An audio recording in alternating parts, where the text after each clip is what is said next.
बिस्मिल्लाहिर्रहमानिर्रहीम, अस्सलाम वालेकुम। मैं हूं आसिम रज़ा और आप देख रहे हैं सीधी बात आसिम के साथ।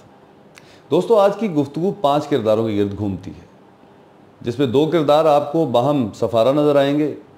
एक किरदार ऐसा है जिसको बाकी 4 किरदारों के बारे में कुछ मालूम नहीं कि वो क्या कर रहे हैं, और 2 किरदार ऐसे हैं जो इंतहाई मज़लूम नज़र आएंगे। हजूर हुआ कुछ इस तरह से कि आज से 4-5 दिन पहले तारक मसूद साहब, ये एक मुफ्ती हैं और इनके वीडियो पैगाम लोग सुनते हैं, बहुत सारे इनके फ़ैन्स हैं, इनके फॉलोअर्स हैं।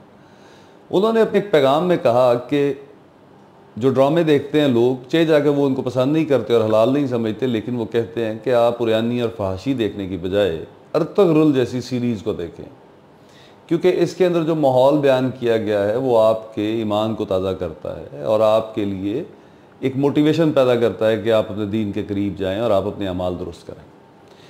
इस गुफ्तगू के दौरान उन्होंने सुल्तान मोहम्मद फ़ातेह के बारे में बहुत तारीफ़ी कलमात कहे, कुस्तुनतुनिया से मंसूब एक हदीस सुनाई और फिर उसके कुस्तुनतुनिया फ़तह करने के वाक़े को भी कोट किया और उसमें उसकी जंगी चाल, उसकी हिकमत, इन चीज़ों को बयान किया और काफ़ी पजीराई दी। और जनाब, लाजमी बात है, जब आपका मुखालफ को बात पब्लिकली करे तो ये तो लाजम है कि फिर आप उसकी मुखालफत करेंगे, और अगर आप मौलाना, मौलवी या मुल्ला हैं तो फिर तो ये फ़र्ज़ ऐन है।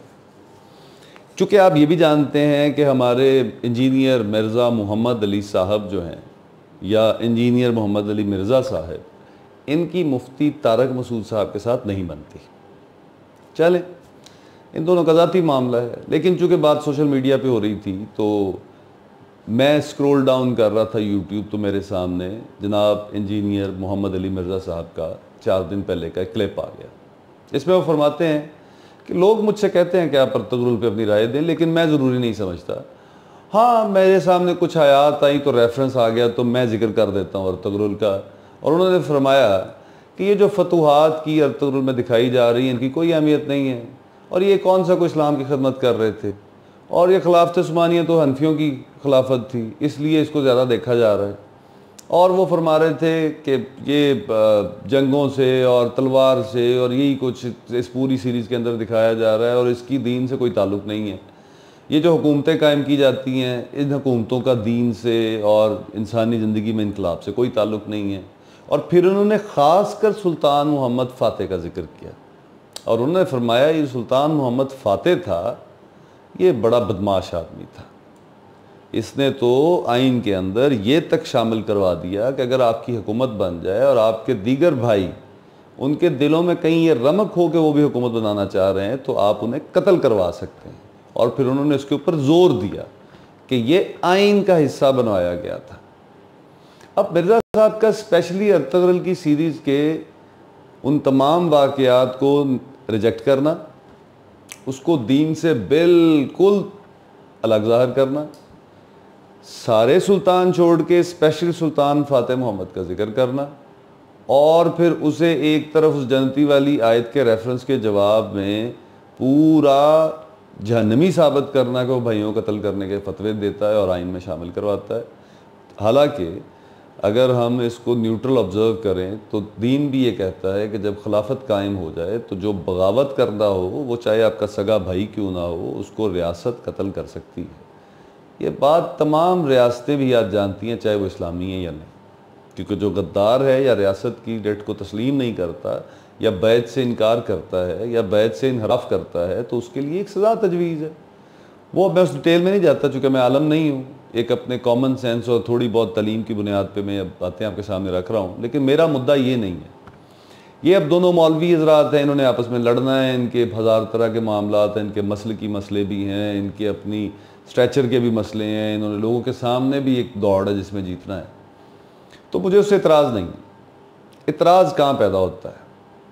जो इस 5 करैक्टर्स वाली बात में जो इतराज़ है, 3 करैक्टर्स आपके सामने आ गए, जनाब तारक मसूद मुफ्ती साहब, जनाब इंजीनियर मोहम्मद अली मिर्ज़ा साहब और जनाब अर्तुगरुल साहब।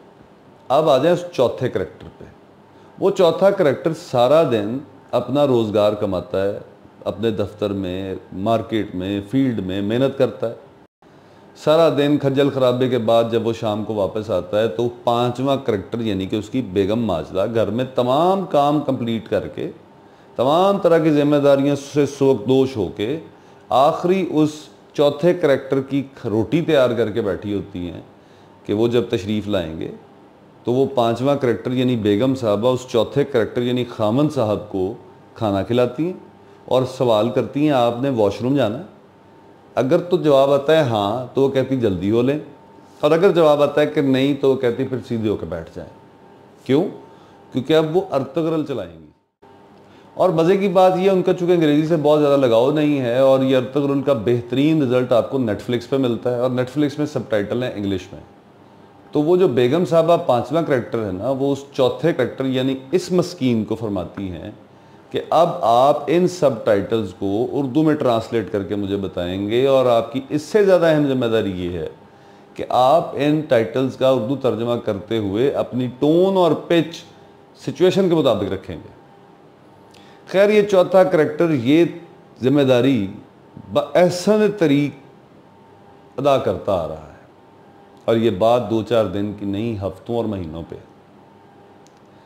तो अब जब आप इतनी लंबी मेहनत के बाद रवां हो जाते हैं और आपकी आंखें भी बंद हैं तो आप ट्रांसलेशन करते जा रहे हैं और इवन किसी टाइम पे आपको फील होता है कि अभी तो आपको तुर्की भी शायद समझ आनी शुरू हो गई है।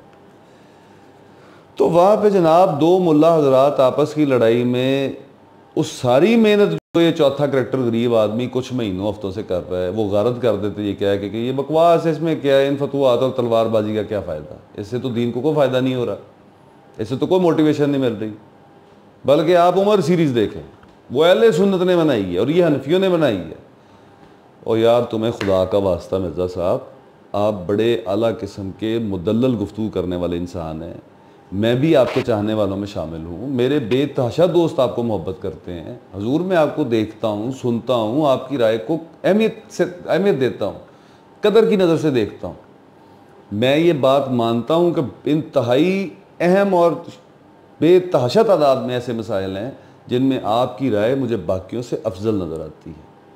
मैं हमेशा से एक बात है जो आपसे कहना चाहता हूँ, लेकिन आपका कद बहुत बड़ा है, मैं छोटा इंसान हूँ, मुझे हया आ जाता है बात करते हुए।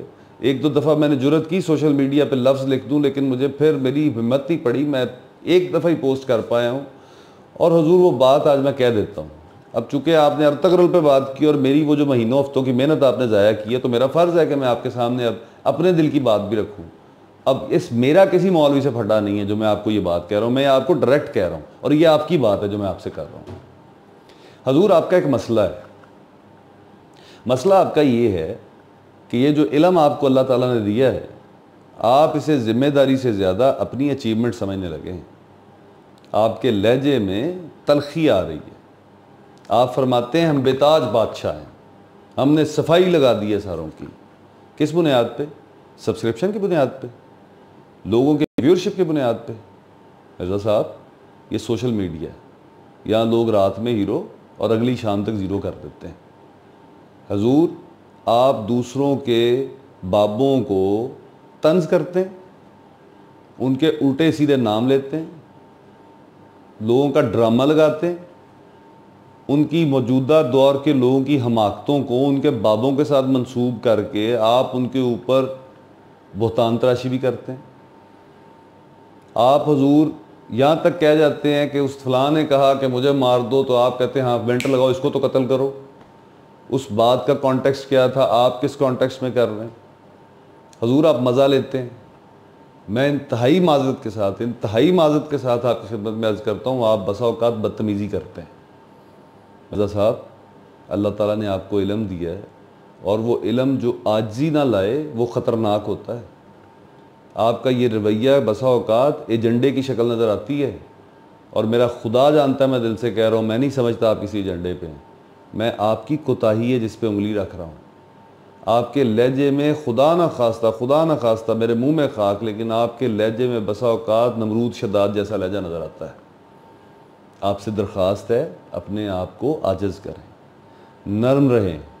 आप दूसरों के पीरों को, मुर्शिदों को, वलियों को, जिनको वो अपना सब कुछ समझते हैं, आप उनके बारे में गलत मलत बोलेंगे, आप उनके बारे में नेगेटिव मनफी अल्फाज इस्तेमाल करेंगे, तो हुजूर वो आपकी सही दलील को भी रद्द करेंगे। तो फ़ायदा क्या हुआ? आप बहस करने आए हैं या आप लोगों की सलाह करने आए हैं? हजूर नबी करीम सल्लल्लाहु अलैहि वसल्लम का तो ये रवैया नहीं था, किसी वली का तो ये रवैया नहीं था। और आपसे किसने कह दिया कि आज किसी बाबे के मानने वाले लोग गलत काम कर रहे हैं तो वो बाबा भी गलत था? मुझे ये बताएं, आका करीम सल्लल्लाहु अलैहि वसल्लम की मेहनत किस लेवल पे थी और ये मुसलमान किस लेवल पे बिहेव कर रहा है? तो इसको देख के आका करीम सल्लल्लाहु अलैहि वसल्लम के बारे में हम राय कायम करेंगे। जब ये असूल नहीं वहाँ पे लागू होता तो हुजूर ये बाबों पे आप किस असूल के तहत लागू कर देते हैं? चलें, जो तो ज़मीन घूमती को रोक रहा है, रोकती को घूम रहा है और उसकी एविडेंस मौजूद है, उसके साथ खेलें आप। लेकिन वहाँ भी आप खुदारा ये एहतियात का दामन आप अपने हाथ से ना छोड़ा करें। मिर्ज़ा साहब, बात लंबी हो जाएगी। मेरी 10 बस्ता दरख्वास्त है आपसे, आप बहुत बड़े आलम हैं, लेकिन आप अपने इल्म को किसी वक़्त ऐसे लगता है जैसे ख़बर के दर्जे पे ले आए हैं कि शायद ये जो आपने किताबों क्लासों से ये जो ख़बरें सुनी हैं ना, वो आपके दिमाग में स्टोर हो गई हैं, जिनको आप एक ख़ास तरतीब से लोगों के सामने पेश करके पजीराई ले रहे हैं। क्योंकि मैं नहीं मानता कि ऐसा इंसान जो इल्म हासिल कर चुका हो, जैसे अल्लाह कहता है ना, जैसे किताब का इल्म हो, हजूर वो बड़ा आजिज़ होता है। क्योंकि किताब का इल्म सबसे पहले आपको जो चीज़ मिर्ज़ा साहब सिखाता है वो ये है कि आपको कुछ नहीं पता और आप बड़े महदूद इल्म के मालिक हैं। जब लोग आका करीम सल्लल्लाहु अलैहि वसल्लम से पूछते थे ना कि हुजूर क़यामत कब आएगी, तो जवाब कितना खूबसूरत था कि इस बारे में मैं भी तुम जितना ही जानता हूँ। मिर्ज़ा साहब, आप कामिल कहाँ से पैदा हो गए हैं जो अंबिया से भी बहुत ऊपर पहुँच गए हैं? खुदा का वास्ता है, ये पहले भी हो चुका है। ये जो कादियानी है ना, जिसके साथ आपको जोड़ दिया जाता है, मेरे मुंह में खाक जो बंदा ऐसी बात करे। मैं मिर्ज़ा साहब आपको दिल से मोमन तस्लीम करता हूँ। काफ़ी मेरे शिया भाई भी आपने वैसे पीछे लगाए हुए, मैं वो मोमन नहीं कह रहा हूँ, मैं आपको जेन्युइनली मोमन तस्लीम करता हूँ। ये आपकी गलती है जो छोटा भाई होने के नाते आपको मैं निशानदेही कर रहा हूँ, इसको दूर करें। मेरे सुनने वाले दोस्त भी इस वीडियो को शेयर करेंगे ताकि आप तक पहुँचे और आप मेरे पैगाम को सुनें, मेरे दर्द को समझें। हजूर, आप लोगों की चाहत हैं, आपको देख के लोग इंस्पायर होते हैं, जो आप कर रहे हैं वो वैसा करने की कोशिश करते हैं। अब आप जब इतने मोमन दिल के इंसान हैं तो हुजूर अपने ज़ुबान में चाशनी लेके आए। मेरी आपसे यही दरख्वास्त है, और अपनी आपस की लड़ाई में मेरी ये महीनों की मेहनत ज़ाया ना करें। मेरी बेगम साहबा को मैंने भी आपकी ये वीडियो नहीं देखने दी।